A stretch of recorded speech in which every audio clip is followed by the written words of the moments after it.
Mahirap ba turuan ng anak mo na maging responsable? Ngayon guys, pag-usapan naman natin ang isa sa pinakamahalagang aral na dapat matutunan ng mga bata. Ang responsibility. Sino dito nakaranas ng parang mas madali pang ikaw na lang ang gagawa ng lahat kaysa turuan mo ang anak mo? Ang hirap, di ba?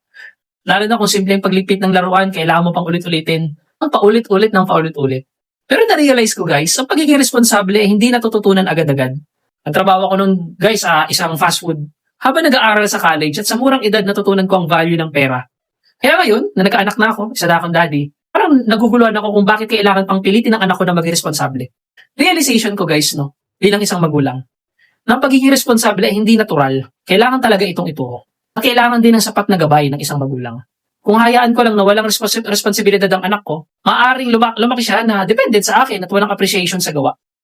Maaari din siya maging entitled na makakaapekto sa kanyang future. Gusto natin lumaki ang mga anak natin na independent, hardworking, at may value din pagdating sa mga bagay-bagay. Kaya ang lesson learned ko guys, no, pagtuturo ng responsibility ay nagsisimula sa maliliit na bagay. Hindi ito tungkol sa pagpilit ng gawin nila ang isang bagay, kundi sa pagtuturo talaga ng disiplina at pagpapahalaga sa paggawa.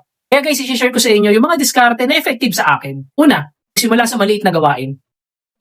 Naniniwala ako guys na kailangan magsimula muna sa mga simpleng mga tasks o mga gawain.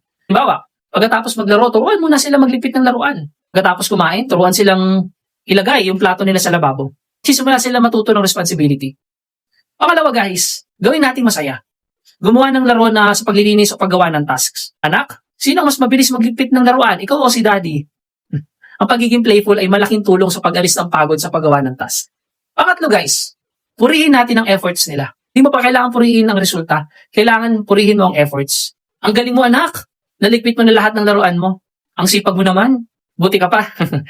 Ang positive reinforcement ay malaking tulong sa pagpapalakas ng kanilang desire na maging responsable. Pangapat guys, at lagi natin sinasabi sa ating lahat ng parenting contents, maging modelo din tayo, maging example din tayo. Ipakita natin sa kanila na tayo rin mismo guys ay responsable. Kung nakikita nilang madalas kang naglilinis at nag-aayos ng gamit, mas madali nila matututunan ng responsibilidad. Kaya overall guys, ang paniniwala natin, ang pagtuturo ng responsibilidad ay hindi lang tungkol sa paggawa ng task, kundi makakatulong talaga to sa development ng anak mo pag lumaki na siya. Ikaw guys, anong pinaka-epektibo mong paraan para maturuan ng anak mo ng responsibilidad? Anong naging pinakamalaking tagumpay mo sa pagsuporta sa kanilang pagiging responsable? I-share mo naman yan, mommies and daddies, para makatulong ka rin sa iba.